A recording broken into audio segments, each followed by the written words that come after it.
Get this, Seattle Mayor Jenny Durkan is planning to sign a city budget for next year that cuts police funding by 18%. This comes as the city marks 55 homicides this year, the highest number in over a decade. How about that surprising combination?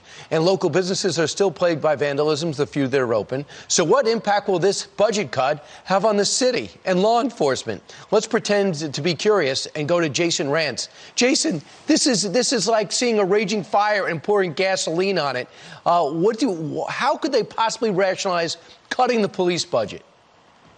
They rationalize it because in Seattle, the council and mayor's office are driven by some of the radical activists in the community. And right now, they have the ear of the Black Lives Matter movement and various Antifa organizations or Antifa-style activists who have been rioting, or peacefully protesting for the last several months. And so they've been putting on the pressure. They've been leaning on this council. They got the council to commit to 50% of a budget cut. So I suppose glass half full is they didn't get to the full 50, but they're still committed to 50% long term. They just cut 18 right now. And Jason, I'm sure I don't have to tell you, as a successful talk show host in the area, that they wanted 50% cut. And they plan on cutting funding for police training, the exact opposite of what everyone learned from George Floyd. They wanted to modernize police training, maybe extend it, got rid of overtime, and eliminated dozens of vacant positions of people who just walked off the job. Now, in the last week or so, we hear from Jim Clyburn, Democrat.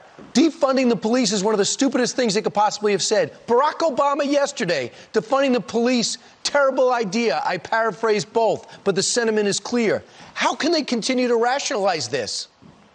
So when you look nationally versus the Pacific Northwest, politically speaking, very, very different beasts. We're not traditionally Democrats here, right? So this council and this mayor, pretty progressive and socialists. We have open socialists on the Seattle City Council.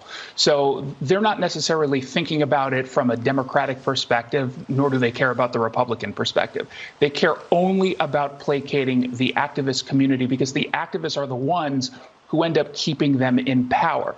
But just to note the sort of tragic irony in all of this, as they were debating how much more they were going to cut, because it was actually a little bit less than 18%, then they got to 18%.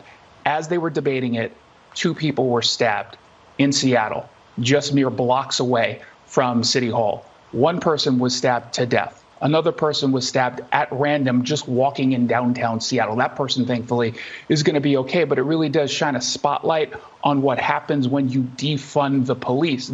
This shouldn't be shocking to anybody. We have the lowest number of deployable staff of SPD since 1990. And at the exact same time, We're seeing record homicides, record arson, record burglaries. Again, any child could figure out exactly what's going to happen next year once we see even more of these cuts. And here's what the mayor said, Jenny Durkan. I believe we are laying the groundwork to make systematic, lasting changes to policing.